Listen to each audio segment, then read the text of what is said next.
మరొక మంత్రి ఆయన కుమారుడు ఆయన కంపెనీ అర్ధరాత్రి పూట పోయి హైదరాబాద్ లో బౌన్సర్లను పెట్టి భూములు కబ్జా చేసిండ్రు.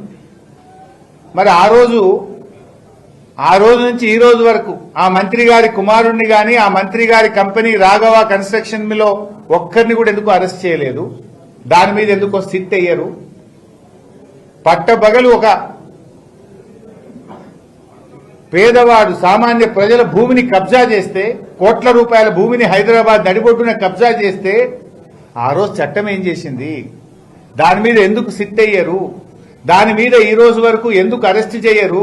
అర్ధరాత్రి పోయి పట్టుకురావచ్చు కదా మరి వాళ్ళు. కానీ అక్కడేం చేసిండ్రు? పాపం నిజాయితీగా వ్యవహరించిన ఒక సిఐ గారిని బదిలీ చేసింది 24 గంటల్లో. ఆయన పేరు ఉండే ఆ సిఐ గారిని బదిలీ చేసిండ్రు. అక్కడనేమో చట్టం పనిచేస్తలేదు. సజ్జనార్కు డీజీపీకి చట్టం కనబడతలేదు. మంత్రి గారి కంపెనీ పోయి బౌన్సర్లను పెట్టి భూమిని కబ్జా చేస్తే చట్టం నిద్రపోతుంది. ఆ రోజు అక్కడ అర్ధరాత్రి అరెస్టులున్నాయి.